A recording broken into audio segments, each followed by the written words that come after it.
What's up,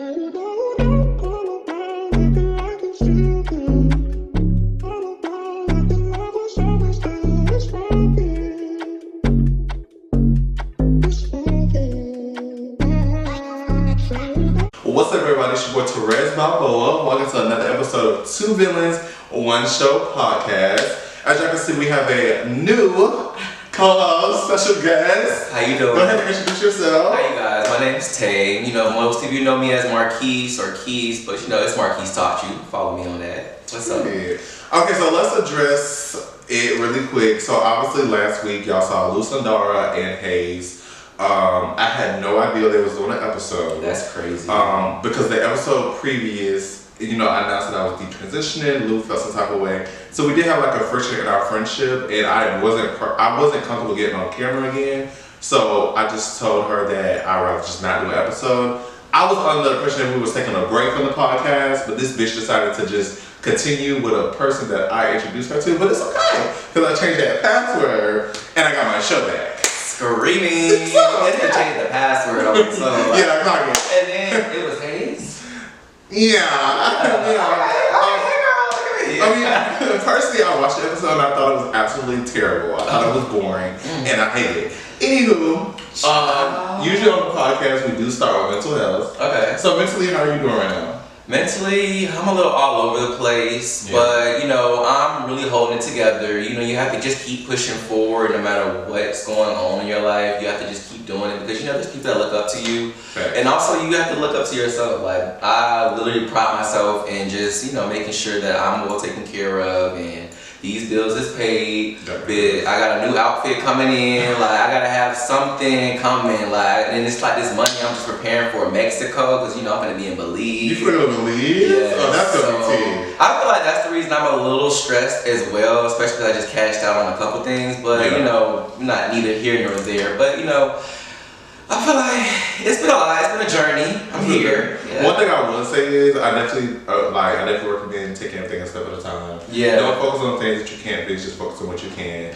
Definitely try to write your stuff down. Really planning everything. I need this is that. This day. Just so you can I don't know. It's just about even if you do paper or in your notes, writing stuff down physically seeing it with your eyes kind of just makes it make more sense. I can definitely concur with that, and I feel like I need to adopt that because honestly, it just feels like so much going on in my head. It gets hard to plan stuff, and then I get overwhelmed. Okay. I do a lot of casework, yada yada yada. I can't go into much detail, but it just be like my brain be on E by the time I get off. I be like, oh my god. I get you. You just gotta have those reset days. What about you though? Mentally, I'm doing good. I know that's right.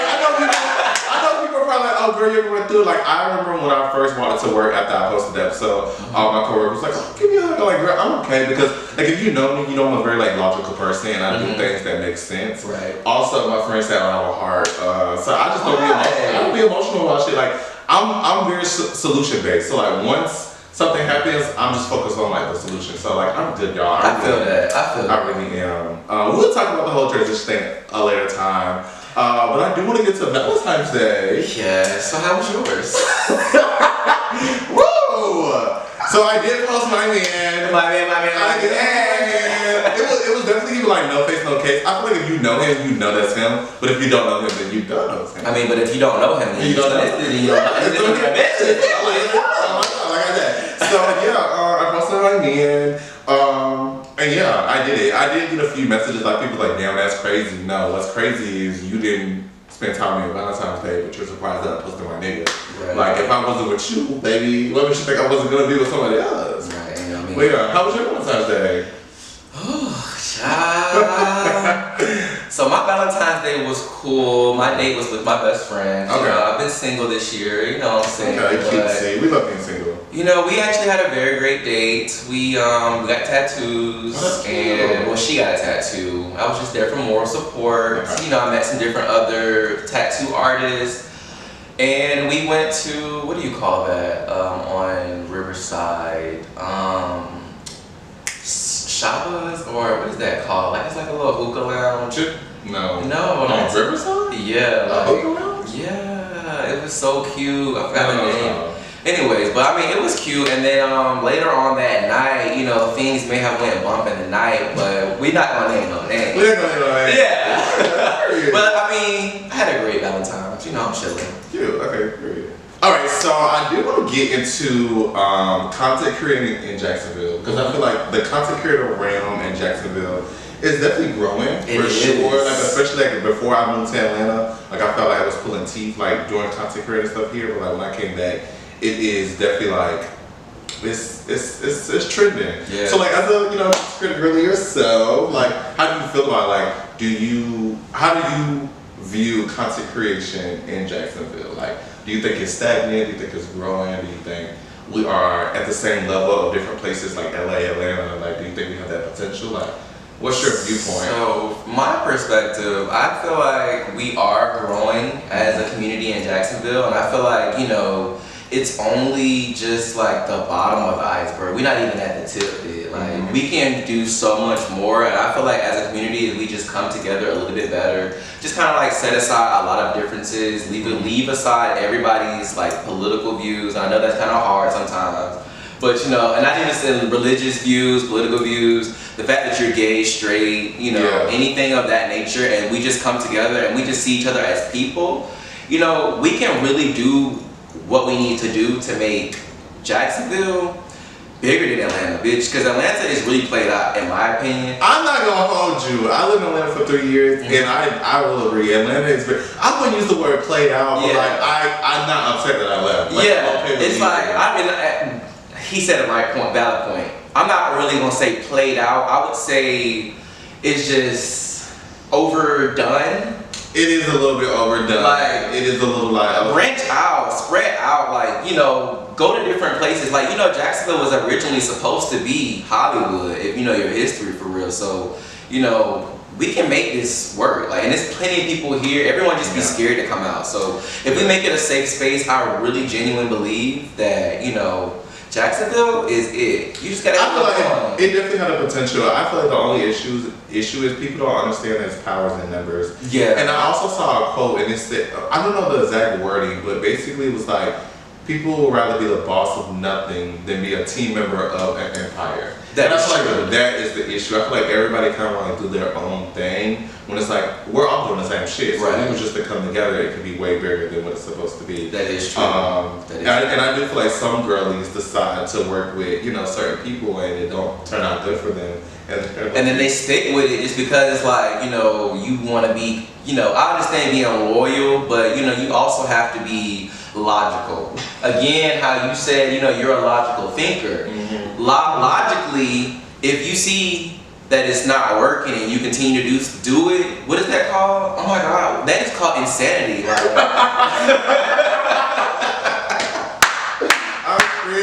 But no, it's definitely called insanity. Doing the same thing over and expecting a different response. I mean, come on, people, let's work. So I just wanted to touch on that a little bit. Now we have to get into reality TV. I don't know. Do you watch Baddies? I do watch Baddies, but I ain't gonna lie, I have been a little bit late and behind. But it's just been. I feel like my life has been Baddies. Hell, I feel like you are a baddie. I am a baddie. So and so if you were a baddie, which baddie would you be? I feel like I would be. You can do any season. I would be Scotty. Reason being, yes. The reason being is because I'm not really a fighter, but I'll be there. I'll give emotional support, and I'll just be bad, and I'll have coin. And you be lit. Yeah, and I'll be lit. And then I got a body too. So it's you give me very character B, friend B, very you know your position. You're I'm chill.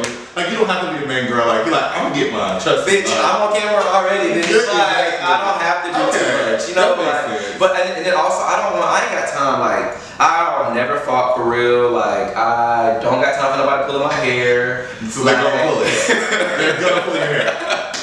They're definitely gonna pull your hair. That's actually why I turned down a TV show for a reality TV show. It was kind of it was gonna be too much. And it was gonna be. I just felt like they was gonna try to fight me. I was just left and right. Yeah. That makes sense. Well, I could really touch on Baddies real quick. What I will say about this recent episode, there was a lot of fights, I guess, with Bad Dolly and a Pretty P girl. Pretty P is low-key growing on me. I'm not gonna lie, just because she be making sense. Summer Summer fought Slim again, and then Rolly fought Slim again. Since you're not watching, I do have an input about that. Please. Because I don't feel like it's right that Rolly brought this girl on the show and then you fighting her. Like, girl, that was your old best friend. Like, if you don't like her, don't like her. This is my thing. I feel like Rolly is acting like something that she's not. At the end of the day, you brought Slim because you didn't have a storyline. You didn't have a storyline. You were boring. You wasn't gonna have no camera time. If it wasn't for Slim, you wouldn't have a storyline. So you try to make it seem like, oh, bitch, you're only here because of me, bitch. If it wasn't for her, you would have nothing to do. Did you notice the consistencies? Because she did the same thing to E.T. No shade, no tea, but bitch, the way she treated E.T., we all know who E.T. was talking to. Come on, be for real. She was talking to Rolly ass. So whatever happened between them two, I don't know. But I just really feel like I don't like that beef that they had going on. Yeah, well, really they made up. But well, I'm glad they made up. And the whole thing, isn't that Tommy's supposed to pull out a gun next episode? And I cannot wait. I cannot wait. Yeah, Hopefully she didn't shoot Rolly ASAP. So wait, is she gonna shoot Rolly? I think she just shoot, period. I don't know who she shoots. Because I saw like a little clip and it was just like, well, we're not gonna fight, and it was just like a gun just being pulled, and I was just like, wow. I love Tommy. Yeah, I love Tommy, man. We love Tommy. Yeah. Man, speaking of love, we gotta get into Erica Mena show. Have you watched that? So I watched a little bit. I'm kind of confused. Because I'm just trying to figure out, like, girl, do you like boys? I'm not really judging her. I'm just like, girl, how do you bring all these women and these men on the show and you not expect them to fuck each other?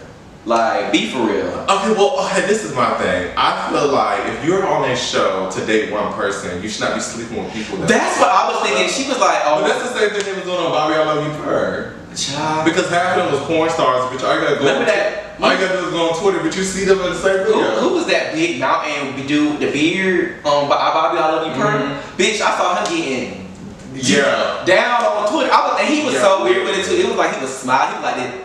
I was like, girl, what's going on? Yeah, no. But I mean, Erica Mena, like, I'm gonna say, R.I.P. to Lusadar, but she did make a good point. She said Erica Mena is good being a villain. She's not being good being like just a regular character. Yeah. Like, I don't really feel like the show is good because of the contestants, but not of her. Because like she needs to be a villain. Like, that's when she's interesting. But child, she is a villain already because you see that the gay boy that was on the show. That's not supposed to be gay. He was like, yeah, I love pussy. I was like, that is not something a straight man would say. No. I was like, but I'm really trying to understand the concept. I really was just like, well, girl, you trying to say you want to fuck everybody in the house before they fuck each other? But I'm like, in real life, if you was dating somebody and you told them you finna date like 10 people at the same time, like, that's not gonna fly. Yeah, like, it's not at all. So I understand it, but I just like, bitch, that's not me. Yeah, Erica's show is, like I said, it is interesting, but Jocelyn's Cabaret? No. Jocelyn's Cabaret is over. I know, but it's just still like, I feel like I'm so behind. Like, are you?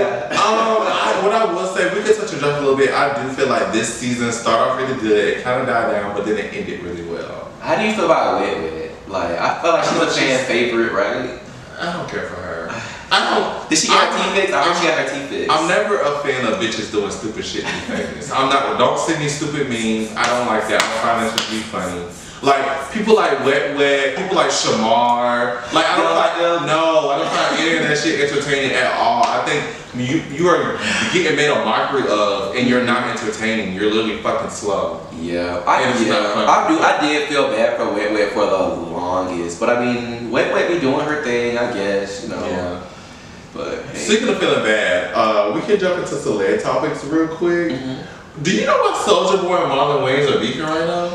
No, and I was like, out of all the people that he could beef with, why is it the Wayans? Why are they beef? Like, I'm so confused. I did see that the Marlins,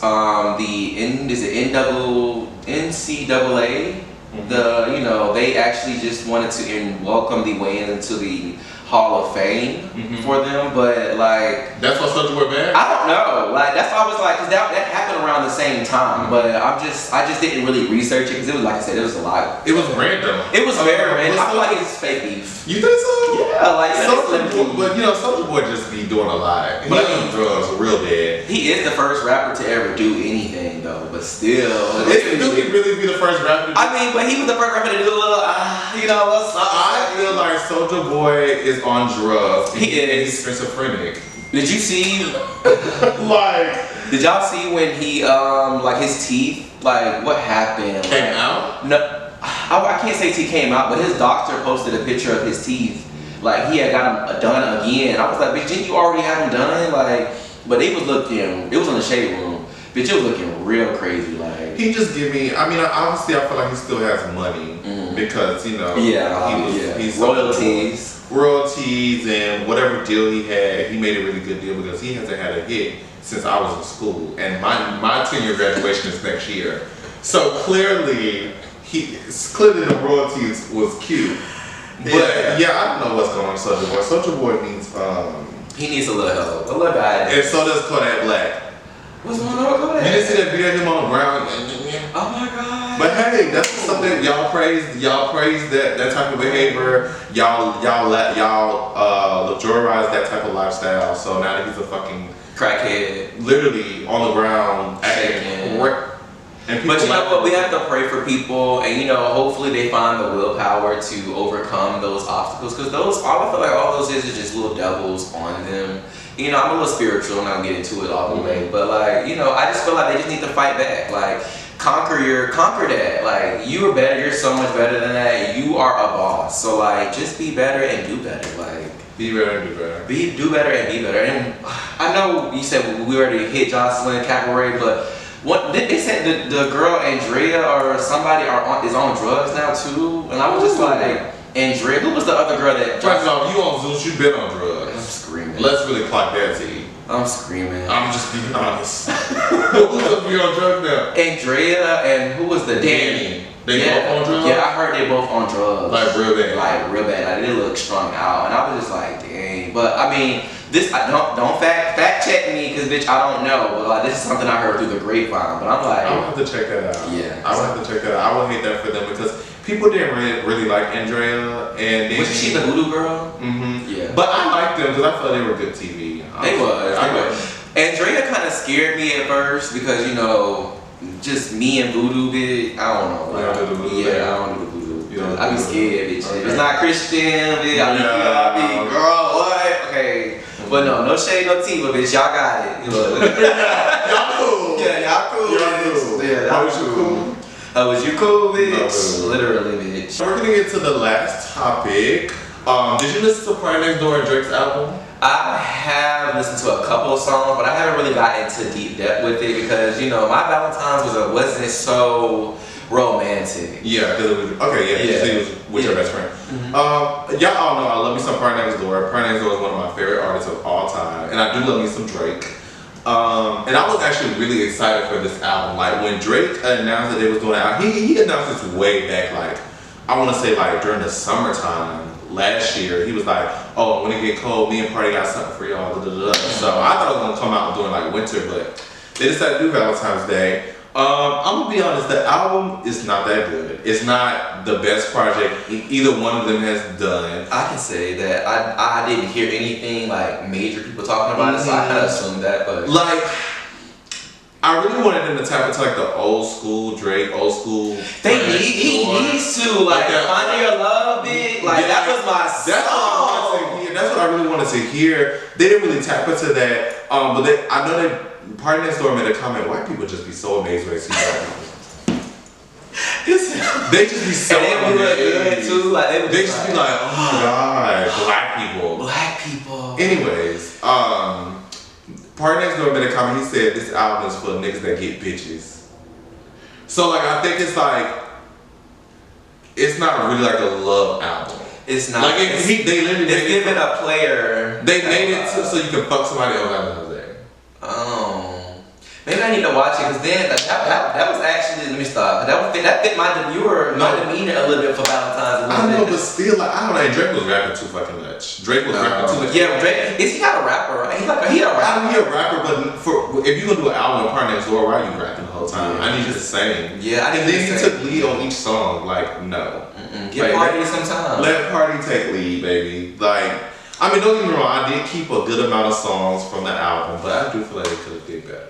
Okay, but I'm still not Team Kendrick. I was just fit to bring that up. So, how do you feel about Kendrick versus Drake?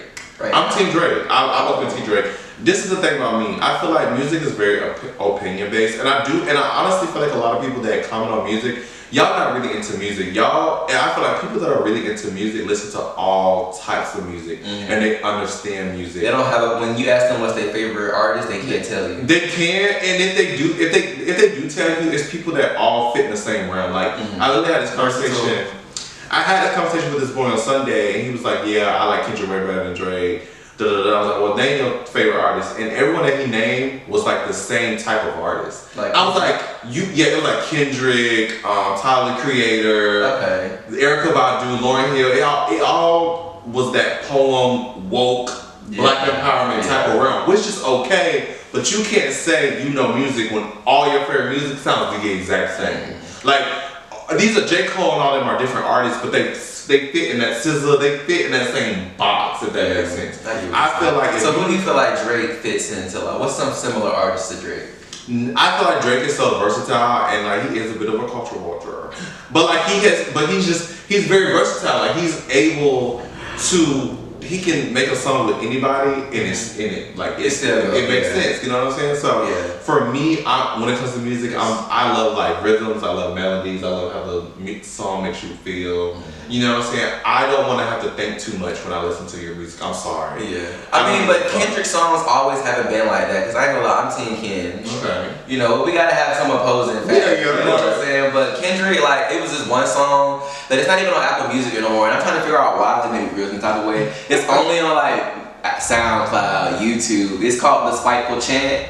And it was really like my song growing up. Like it would be like, I know a lot of people that smile in my face, but talk behind my back every time I'm gone. It was it was really, really good. Like, but I mean, granted, the halftime show, I really feel like he snapped. But I liked it. But it was funny though. It was funny. To me, it was just funny. Why you feel like you hated it? Tell me.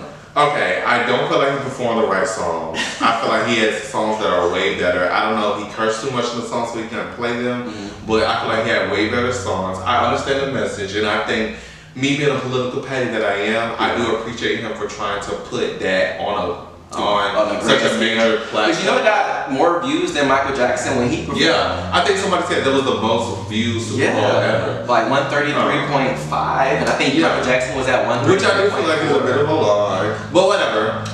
Just because people don't watch TV the way they watch it now, so it's like, oh, I get what you're saying. Like, that felt like the whole world was watching Michael Jackson, but now it's like, that's when I never watch it. I'll watch it later.